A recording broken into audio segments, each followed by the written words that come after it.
बस कोशिश करते हैं जितना विषय आज कवर कर सकें।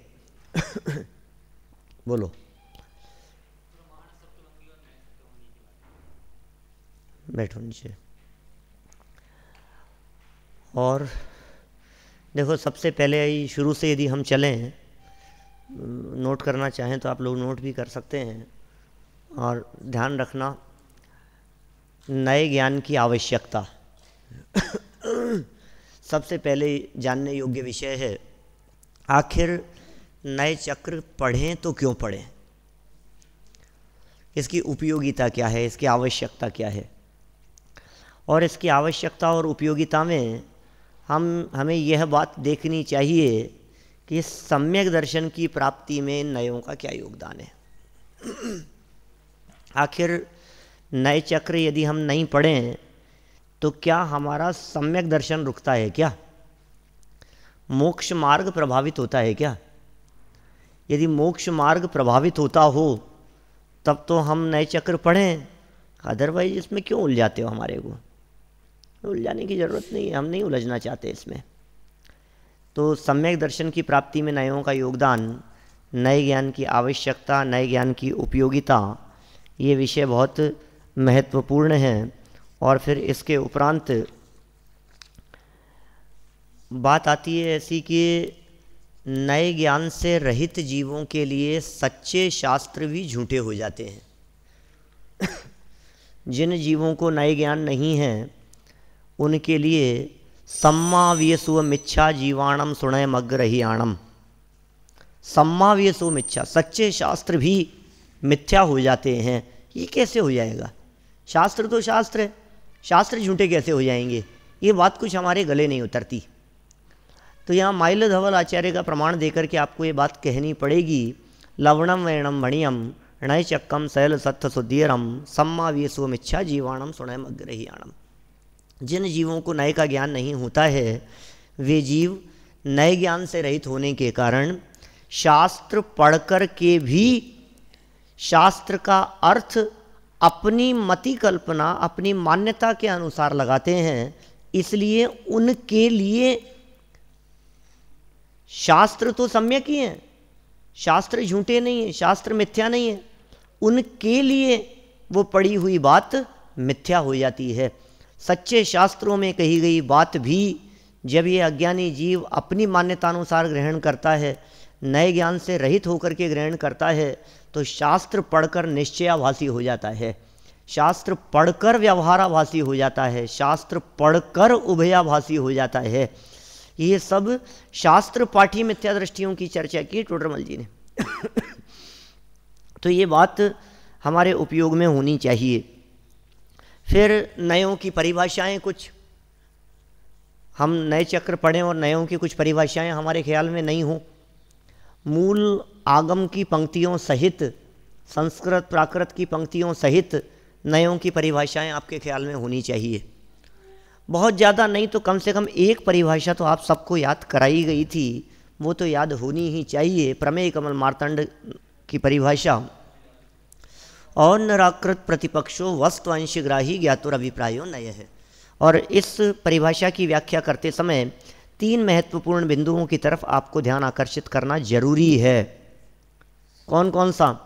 पहला पॉइंट, नय किसे कहते हैं? तो जवाब दिया, ज्ञाता के अभिप्राय को नय कहते हैं। फिर प्रश्न किया कि ज्ञाता का कौन सा अभिप्राय नय है? तो जवाब दिया, वस्तु अंशग्राही, अंश को ग्रहण करने वाला। फिर प्रश्न किया कि अंश को ग्रहण करने वाला यदि नय है तो बाकी का क्या होगा? बोले अनिराकृत प्रतिपक्षो, प्रतिपक्ष का निषेध नहीं होगा। सारी बातें विस्तार से की जा चुकी है पहले हैं, अभी तो हम सिर्फ उस चीज़ को देख रहे हैं वापस। तो प्रतिपक्ष का निषेध नहीं करते हुए वस्तु के एक अंश को ग्रहण करने वाला ज्ञाता का अभिप्राय वो नय कहलाता है। और बहुत सारी परिभाषाएं आप लोगों को ध्यान होगी। प्रमाण प्रकाशितार्थ विशेष प्ररूप को नय है, अकलंग देवाचार्य। नाणम होदि प्रमाणम नवोवीण आदुस्य हृदय भावत्तो तिलोय पण्णत्ति। प्रमाणेन वस्तु संग्रहितार्थ एकांशो नहीं है, श्रुत विकल्पो व ज्ञातो अभिप्रायो व नये है, नाना स्वभावेभ्यो व्यावृत्य एकस्मिन् स्वभावे वस्तु नयति प्राप्यति व नये है, आलाप पद्धति है ना।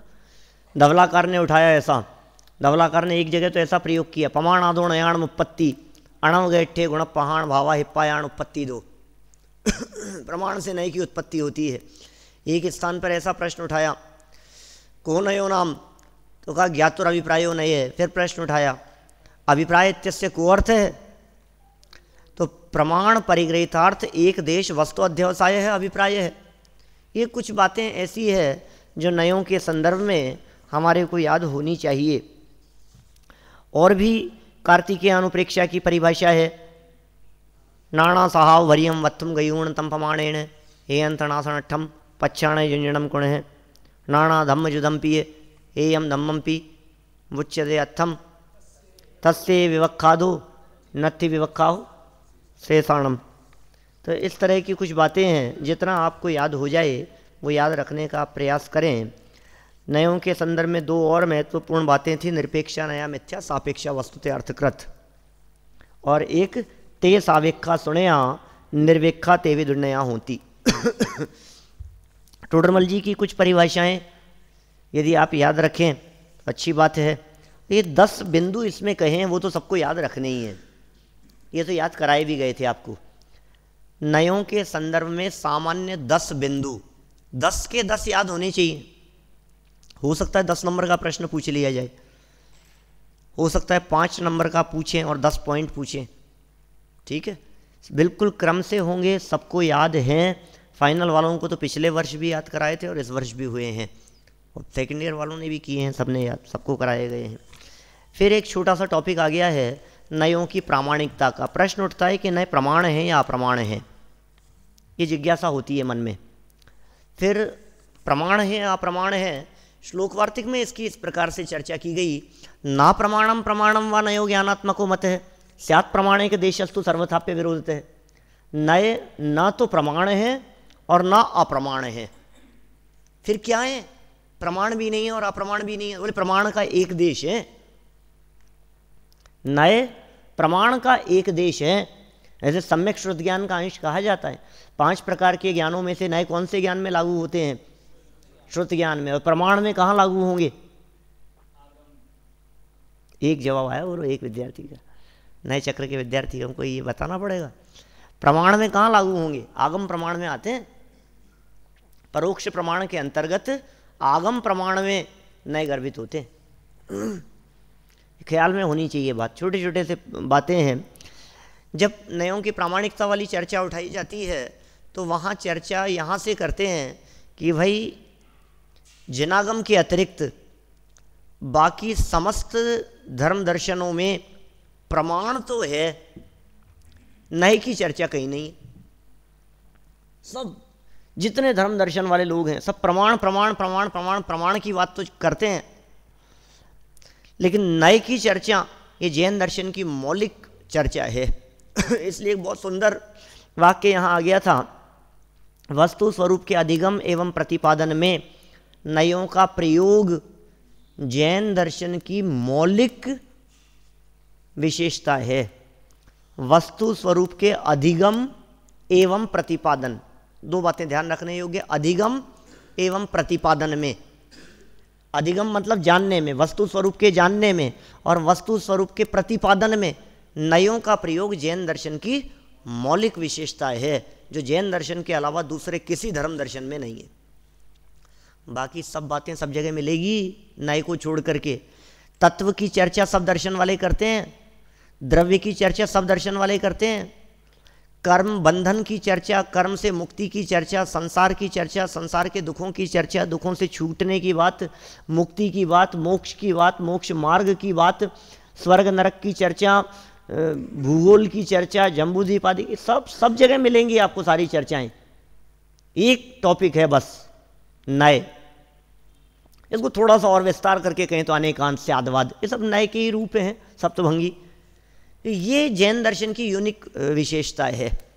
अब नए प्रमाण है या अप्रमाण, तो स्टार्टिंग वाला जो एक पैराग्राफ है इसमें कि भाई यदि नए प्रमाण हैं क्या कहा? यदि प्रमाण हैं तो फिर अलग से नए की क्या जरूरत है, और यदि अप्रमाण है तो फिर झूठा हो गया, नए की जरूरत ही नहीं है। हमने प्रश्न किया नए प्रमाण से भिन्न है या अभिन्न है? यदि नए प्रमाण से भिन्न है, प्रमाण से भिन्न है, तो अप्रमाण हो गया, माने झूठा हो गया, क्यों चर्चा करते हो? और यदि प्रमाण से अभिन्न है, नए प्रमाण से अभिन्न है, तो फिर प्रमाण ही हो गया, अलग से चर्चा की जरूरत ही नहीं है। पॉइंट समझ में आ रहे हैं क्या बातें कही है? ये बहुत सुंदर एक प्रकरण यहाँ दिया था और श्लोक वार्तिक आदि के आधार पर उस बात को सिद्ध कर दिया, जिसका उत्तर ये दिया गया नए प्रमाण भी नहीं है और अप्रमाण भी नहीं है, प्रमाण का एक देश है। फिर एक टॉपिक अपना यहाँ चला था जिसमें कहा था मूल नए कितने, आखिर नए कितने हैं? तो फिर नए सामान्य से एक प्रकार के, नए सभी श्रुति ज्ञान की पर्याय हैं एक प्रकार के कह दिए, फिर 2 प्रकार के बता दिए वचनात्मक ज्ञानात्मक कह करके, 3 प्रकार के कह दिए ज्ञान नए शब्द नए अर्थ नए, 7 प्रकार के बता दिए नैगम आदि 7 नए, फिर 47 प्रकार के, और संख्यात असंख्यात और अनंत प्रकार के भी नए बतलाए गए। नए संख्यात कैसे हैं, नए असंख्यात कैसे हैं, नए अनंत कैसे हैं, ये बात हमारे ख्याल में होनी चाहिए। वचन लिमिटेड हैं इसलिए संख्यात, विकल्प असंख्यात हैं और गुण धर्म शक्तियां अनंत हैं। इस तरह से नयों के संख्यात असंख्यात अनंत प्रकार की चर्चा हुई। एक गोमटसार की पंक्ति बहुत सुंदर आई थी, सन्मति तर्क में भी आई है, जावदिया वर्ण व्याह तावदिया चेव होती नए वादा। जितने वचन विकल्प उतने नए। हम लोग ऐसा कहते हैं बोलचाल की भाषा में, जितने मुंह उतनी बातें, है ना, नए हैं, अपेक्षाएं हैं। इन इतने सारे नयों की चर्चाओं में आखिर मूल कौन से हैं? द्रव्यार्थिक, पर्यायार्थिक और निश्चय व्यवहार, अलग अलग शैलियों के मूल नए कह करके इनको पुकारा गया। द्रव्यार्थिक पर्यायार्थिक आगम के मूल नए हैं और निश्चय व्यवहार अध्यात्म के मूल नए हैं। तो इस तरह से ये प्रारंभिक प्रकरण अपना यहाँ संपन्न हुआ। फिर चर्चा प्रारंभ हुई थी द्रव्यार्थिक पर्यायार्थिक के संदर्भ में, उत्तरार्ध जो हमने यहाँ पढ़ना शुरू किया। इसमें द्रव्यार्थिक और पर्यायार्थिक नयों की परिभाषा एक एक 2 परिभाषा आपके ख्याल में होनी चाहिए, 1 और 2 परिभाषाएं तो कम से कम आपको याद होनी ही चाहिए। द्रव्यार्थिक किसे कहते हैं और पर्यायार्थिक किसे कहते हैं? पज्जय गौणम किच्चा दव्वम्पि जो गिण्णई लोए सो दव्वत्थी भणियो विवरियो पज्जेत्थि नवो। और तत्र द्रव्य पर्यायात्मक वस्तुनि द्रव्य मुख्यतया अनुभाव्यति द्रव्यार्थिक है, पर्याय मुख्यतया अनुभाव्यति पर्यायार्थिक है। तो इस तरह से द्रव्यार्थिक पर्यायार्थिक की 2 मुख्य परिभाषाएं आगम के आधार पर यहाँ दी गई। द्रव्यार्थिक पर्यायार्थिक के विषय क्या क्या हैं? द्रव्य क्षेत्र काल भाव की अपेक्षा से सामान्य अभेद नित्य एक, विशेष भेद अनित्य अनेक, ये पर्यायार्थिक नय का विषय। प्रमाण का विषय क्या है? सामान्य विशेषात्मक, आगे क्षेत्र की अपेक्षा से भेदा भेदात्मक, काल की अपेक्षा से नित्यानित्यात्मक, भाव की अपेक्षा से एक अनेकात्मक। तो इस तरह से ये द्रव्यार्थिक पर्यायार्थिक और प्रमाण की विषयभूत वस्तु की खबर आपको होनी चाहिए। इस संबंध में 12 वाक्य बनते हैं और इन 12 वाक्यों को पूरे 12 भी पूछे जा सकते हैं, कोई 4 पूछे जा सकते हैं। द्रव्य क्षेत्र काल भाव की अपेक्षा से द्रव्यार्थिक नय की विषयभूत वस्तु को बतलाइए, तो 4 वाक्य बनेंगे। द्रव्य क्षेत्र काल भाव की अपेक्षा से प्रमाण की विषयभूत वस्तु को बनाओ, तो 4 वाक्य बनेंगे। या फिर कुछ रिक्त स्थानों वगैरह में प्रयोग करें तो ऐसा पूछ सकते हैं, काल की अपेक्षा से द्रव्यार्थिक नय की विषयभूत वस्तु कैसी है? नित्य, सामान्य अभेद नित्य। काल की अपेक्षा से द्रव्यार्थिक नय की विषयभूत वस्तु नित्य है। और दूसरे प्रकार से यदि चलो मान लो क्षेत्र की अपेक्षा से भेद रूप किसका विषय है? पर्यायार्थिक नय का, ठीक है ना। तो इस तरह के कुछ प्रयोग आपके ख्याल में होने चाहिए। एक द्रव्यांश शब्द की चर्चा अपनी हुई थी बीच में। द्रव्यांश माने क्या होता है? तो द्रव्यांश का स्पष्टीकरण, क्योंकि श्लोक वार्तिक में ऐसा कहा कि वस्तु के द्रव्यांश को विषय करे, वो द्रव्यार्थिक न्याय है। तो द्रव्यांश माने, हाँ बहुत सुंदर, वस्तु का वह अंश जिसे द्रव्य कहा जाता है वो द्रव्यांश है, द्रव्य का अंश नहीं द्रव्यांश माने। फिर एक सर्व, सर्वत्र, सर्वदा और सर्वथा, एक बहुत सुंदर प्रकरण यहाँ चला था द्रव्य क्षेत्र काल भाव को समझाने के लिए, वस्तु को अलग अलग एंगल से देखने के लिए। सर्व द्रव्य की अपेक्षा से, सर्वत्र क्षेत्रवाची है, सर्वदा और सर्वथा भाववाची है। द्रव्यार्थिक और पर्यायार्थिक के समान एक गुणार्थिक न्याय नहीं होना चाहिए। द्रव्य गुण पर्याय बोलते हैं ना अपन, तो द्रव्य को विषय करने वाला द्रव्यार्थिक, पर्याय को विषय करने वाला पर्यायार्थिक, और गुण को विषय करने वाला गुणार्थिक। गुणार्थिक न्याय क्यों नहीं है? दो तरह से जवाब आएंगे इनके, दो तरह से जवाब आएंगे। तत्वार्थ राजवार्तिक में अलग बात कही, तत्वार्थ श्लोक वार्तिक में अलग बात कही। राजवार्तिककार कहते हैं कि जो गुण हैं ये सामान्य, अन्वय, उत्सर्ग, ये सब गुण की पर्यायवाची हैं, इसलिए उनको द्रव्य में ही ग्रहण कर लिया गया, द्रव्यार्थिक विषय कर लेता है। श्लोक वार्तिक में क्या जवाब दिया? सहभावी पर्याय कह करके। अरे भाई, गुणों को तो पर्याय कहते हैं। पर्याय दो प्रकार की होती है, एक क्रमभावी और एक सहभावी। तो गुण कौन सी पर्याय है? बोले सहभावी पर्याय है। सीधी सी बात है, जब गुण पर्याय ही है तो पर्यायार्थिक न्याय का विषय हो जाएगा। ख्याल में आ रही है बात? एक शॉर्ट सूत्र रूप वाक्य यहाँ कहा था, वो निष्कर्ष रूप में आपसे सुनने की, जानने की और आपके द्वारा लिखे जाने की अपेक्षा रखते हैं। वो क्या? गुण जब अभेद विवक्षा से ग्रहण किए जाते हैं तो वे द्रव्यार्थिक न्याय में, और जब भेद विवक्षा से ग्रहण किए जाते हैं तो पर्यायार्थिक न्याय में शामिल होते हैं। माने गुणों का अभेद द्रव्यार्थिक और गुण भेद पर्यायार्थिक न्याय का विषय है।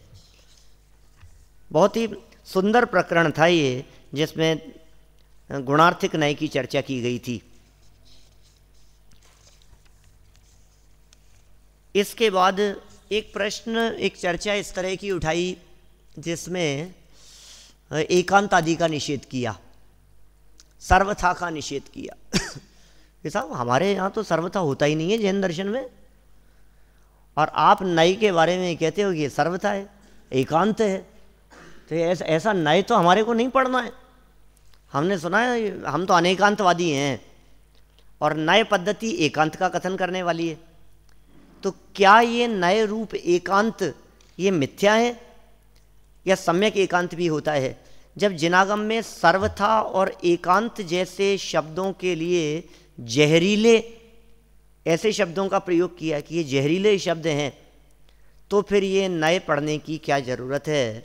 और नए किस तरह से नए प्रयोग इन एकांत और सर्वथा जैसे शब्दों में बैठे हुए जहर का निषेध कर देते हैं। ये एक प्रकरण, बहुत सुंदर प्रकरण था, और एक विषौषधि का उदाहरण देकर के उस बात को बहुत सुंदर ढंग से समझाया गया था। जहर ही जहर को काटता है, इसी तरह से सम्यक एकांत ही मिथ्या एकांत को काटने में समर्थ होता है। यह बात यहाँ कही गई। द्रव्यार्थिक न्याय के 10 भेद और पर्यायार्थिक न्याय के कितने भेद हैं? 6। द्रव्यार्थिक न्याय के 10 भेदों के नाम सबको याद होने चाहिए। द्रव्यार्थिक न्याय के भेदों में शुद्ध और अशुद्ध शब्द का बंटवारा किन में किया गया है? कर्मोपाधि, भेद कल्पना, उत्पाद व्यय। इनसे निरपेक्षता वो शुद्धता है, इनसे सापेक्षता वो अशुद्धता है। तो निरपेक्षता और सापेक्षता के आधार पर शुद्ध अशुद्ध शब्द के विभाजन की बात हुई, शुद्ध अशुद्ध के विभाजन की बात हुई। एक और बिंदु यहाँ बहुत महत्वपूर्ण आया कि द्रव्यार्थिक न्याय के 10 भेदों में से 4 भेद ऐसे हैं जिनके साथ में शुद्ध अशुद्ध शब्द का प्रयोग नहीं किया जाता। क्यों आखिर? आखिर ऐसा क्या कारण है कि अन्वय को शुद्ध द्रव्यार्थिक नहीं कहते? ऐसा क्या कारण है कि स्वद्रव्यादि ग्राहक परद्रव्यादि ग्राहक के साथ में शुद्ध अशुद्ध शब्द का प्रयोग नहीं होता? वे कौन से कारण हैं जिसके कारण परम भावग्राही द्रव्यार्थिक नय के साथ में शुद्ध शब्द का प्रयोग नहीं किया गया? चार पॉइंट हैं इसके, 4 बातें हमने यहां आपको बतलाई थी और याद भी कराई थी। आगम में नहीं है और परम भावग्राही द्रव्यार्थिक नय का जो विषय है उसमें ही कहा है, जो परम भावग्राही नाय अब वो सिद्धि कामेण, क्या कहा उसमें? उन्होंने कह करके कहा था गेण्डई दव्य सहावम अशुद्ध शुद्धो यार परिचत्तम। परम भावग्राही द्रव्यार्थिक नय की परिभाषा में क्या कहा? गेण्डई दव्य स्वभावम, जो द्रव्य स्वभाव को ग्रहण करता है, अशुद्ध शुद्धो वयार परिचितम, अशुद्धता शुद्धता और उपचार से जो परे है। तो जब ये परिभाषा में ही उसके परे की बात कह रहे हैं तो कैसे लागू होगा? और इस प्रकरण में निरपेक्षता और सापेक्षता ही शुद्ध अशुद्ध का आधार है, और इन 4 नयों में निरपेक्षता सापेक्षता नहीं होने से शुद्धता अशुद्धता नहीं लगेगी। और स्वचतुष्टय स्वद्रव्यादिक का विषय है, परचतुष्टय माने आत्मा का या वस्तु का अस्थि धर्म, वो स्वद्रव्यादि ग्राहक द्रव्यार्थिक नय का विषय है, अस्तित्व धर्म। और आत्मा में मौजूद नास्तित्व नाम का धर्म परद्रव्यादि ग्राहक द्रव्यार्थिक नय का विषय है। समझ में तो आ रही है ना बात? आत्मा में अस्तित्व नाम का धर्म है, उसको विषय करने वाला कौन सा नय? स्वद्रव्यादि ग्राहक द्रव्यार्थिक नय। और आत्मा में एक नास्तित्व नाम का धर्म है, परद्रव्यादि ग्राहक द्रव्यार्थिक नय। तो हमारा ये कहना है कि जब 2 ही धर्म आत्मा में समान हैसियत से रहते हैं तो एक को विषय करने वाला शुद्ध और दूसरे को विषय करने वाला अशुद्ध कैसे हो सकता है?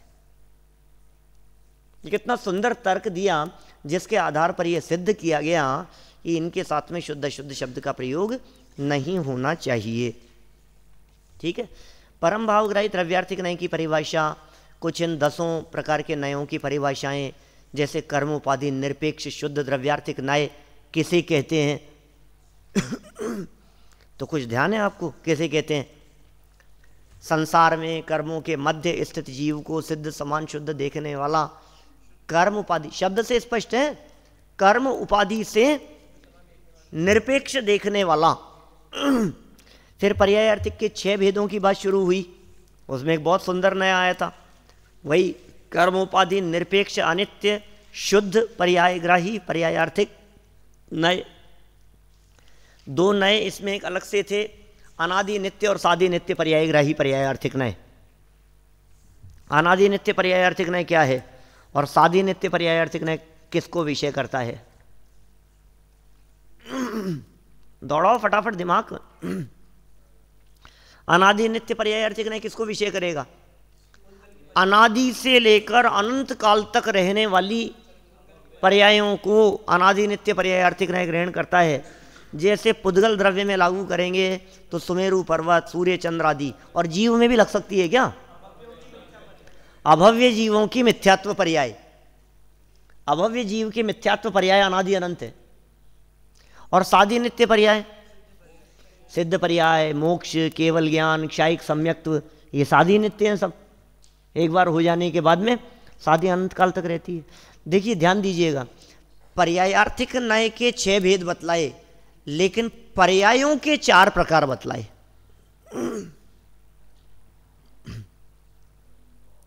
यदि आपसे पर्याय पूछी जाए तो 4 लिखना, और पर्यायार्थिक नय के भेद पूछे जाए तो 6 लिखना। कैसा? पर्याय के 4 भेद कौन से? अनादि नित्य है, अनादि अनंत हो गई एक, फिर अनादि शांत, फिर सादि अनंत और सादि शांत। 4 हो जाएंगे टुकड़े उसके, अनादि अनंत और सादि शांत। ठीक है, फिर सादि अनंत और अनादि शांत। इस तरह से ये 4 प्रकार की पर्यायों की बात हुई। फिर एक सुंदर प्रकरण आया जो कभी कभी निबंधात्मक रूप में भी पूछ लिया जाता है, 10 नंबर का प्रश्न भी बनता है ज्ञान नय, शब्द नय और अर्थ नय के संदर्भ में। ज्ञान नय, शब्द नय और अर्थ नय, मैं इतना सुंदर निबंध बनता है इसका। मैंने तो कई बार इस सेपरेट टॉपिक के ऊपर सिंगल प्रवचन किया। ज्ञान नय, शब्द नय, अर्थ नय। वस्तुएं 3 प्रकार की है, ज्ञानात्मक वस्तु, अर्थात्मक और वचनात्मक। ज्ञानात्मक, शब्दात्मक, अर्थात्मक जो भी हैं। फिर इन तीनों के बारे में आपको कंपैरिजन करना पड़ेगा, किसका विषय ज़्यादा है, किसका विषय कम है, कौन किसको विषय बनाता है। वस्तुएं 3 प्रकार की होती है, फिर इन तीनों को जानने का प्रयोजन क्या है, इससे हमारे को लाभ क्या है। तो ये बातें यहाँ इन 3 नयों के माध्यम से आपको समझानी है। इन 3 नयों में नैगम आदि 7 नयों का बंटवारा भी है, ध्यान है आपको। छोटा सा प्रश्न बन जाता है, ज्ञान नय, शब्द नय, अर्थ नय में नैगम आदि 7 नयों का बंटवारा कीजिए।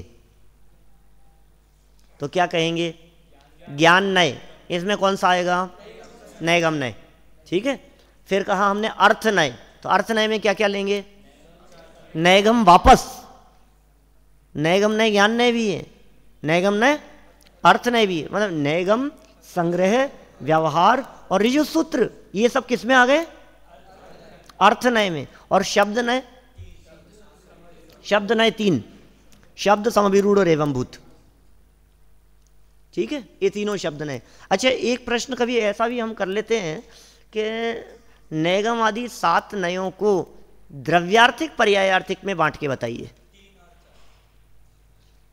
3 और 4, 3 और 4, ठीक है। नैगम, संग्रह, व्यवहार, ये द्रव्यार्थिक है। ऋजु सूत्र, शब्द, समविरूढ़ एवं भूत, ये पर्यायार्थिक है। अब इन 2 जो बातें कही मैंने, इन दोनों को मिला के भी एक प्रश्न बन जाता है, नैगम आदि 7 नयों का बंटवारा किस किस प्रकार से हो सकता है? तो एक तो द्रव्यार्थिक पर्यायार्थिक से बंटवारा कर दिया, ठीक है ना, और एक हमने ज्ञान नय, शब्द नय, अर्थ नय से बंटवारा कर दिया। तो 2 तरह से इनका बंटवारा हो सकता है। फिर नैगम नय, ये अपने आप में एक स्वतंत्र टॉपिक है, बहुत सुंदर। नैगम आदि 7 नयों का, 7 नयों के ऊपर एक तो कॉमन निबंध पूछ सकते हैं हम, 7 नयों की विस्तृत व्याख्या करो, तो 3-4 पेज का निबंध हो गया उसका। या फिर छोटे छोटे प्रश्नों की बात करें तो एक नैगम नय किसे कहते हैं? तो तत्र संकल्प मात्र से ग्राहको नैगमो नय, संकल्प मात्र को ग्रहण करने वाला नैगम नय। कभी कभी नैगम नय के भेद प्रभेद पूछे जाते हैं, इसमें बहुत से विद्यार्थी चूक जाते हैं। जब नैगम नय के भेद प्रभेदों की चर्चा की जाए तो फटा क्या कहते हैं? फटाफट, नैगम नय 3 प्रकार के होते हैं, भूत नैगम नय, वर्तमान नैगम नय, भावी नैगम नय।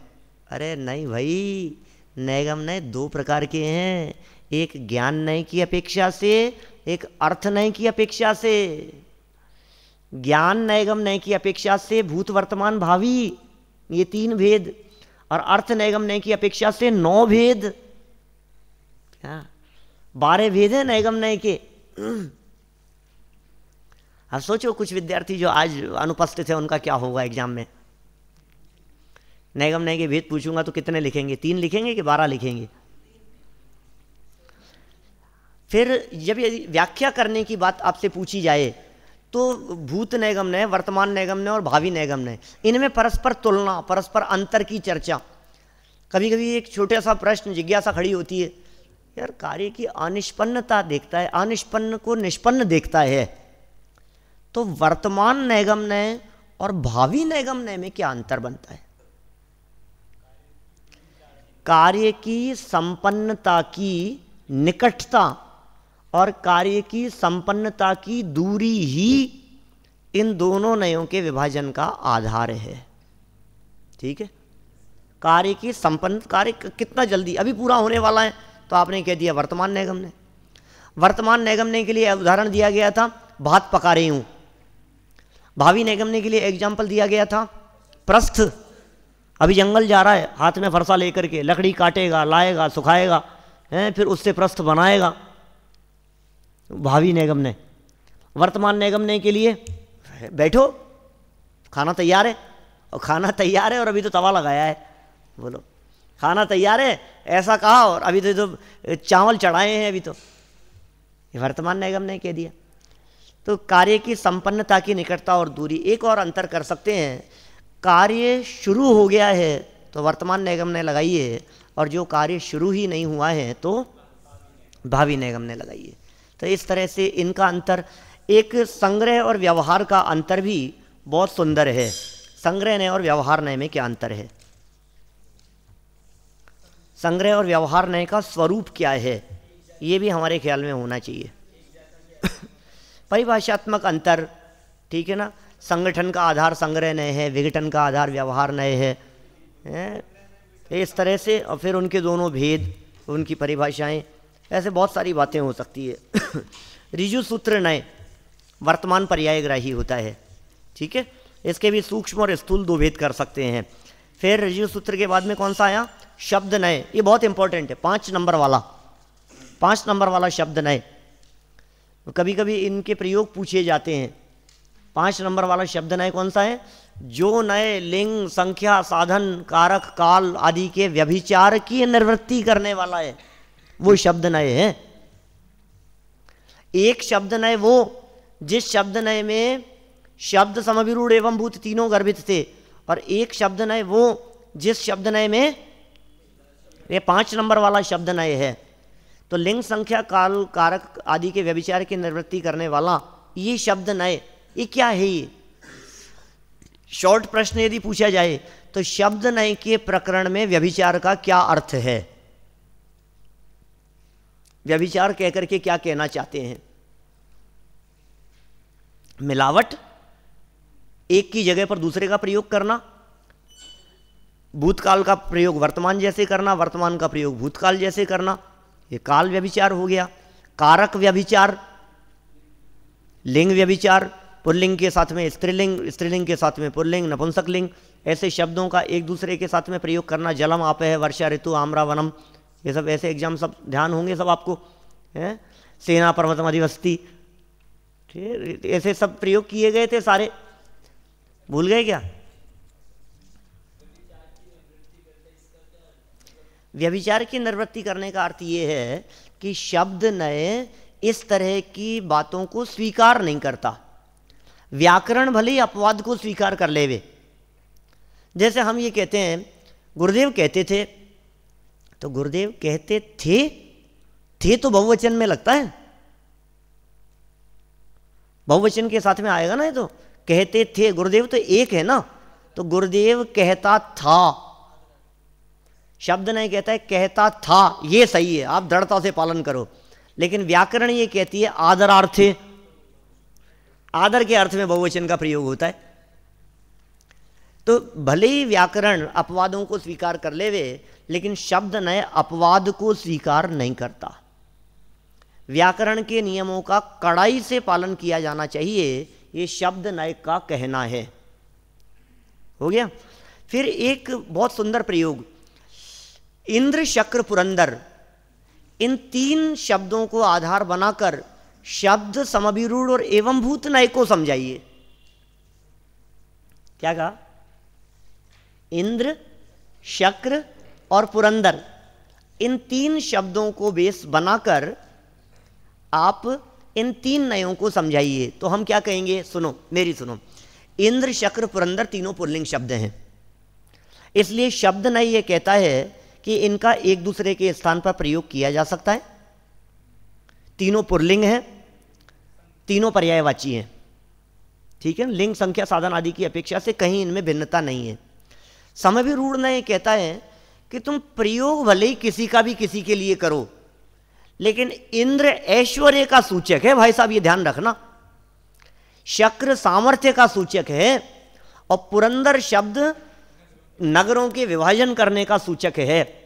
ये बराबर, क्योंकि समभिरूढ़ नय का जो मंतव्य है, समभिरूढ़ नय का जो विषय है, वो किसी विशिष्ट अर्थ को इंडिकेट करने के लिए है।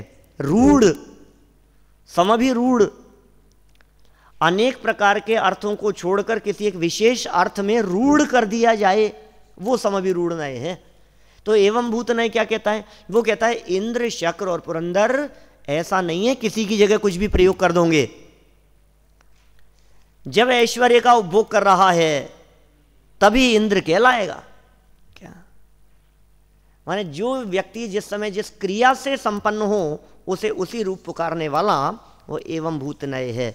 इस तरह ये सप्त नयों की चर्चा और फिर प्रकरण शुरू हुआ 47 नयों का। 47 नय के नाम सबको याद होने चाहिए, कराए भी थे, सुने भी थे आप लोगों से कक्षा में। बस इतना है कि वो आगे बढ़ते गए, आगे पाठ और पीछे सपाट तो नहीं हो गए प्रांजल। तो ये बराबर अपने को 47 नयों के नाम याद हों।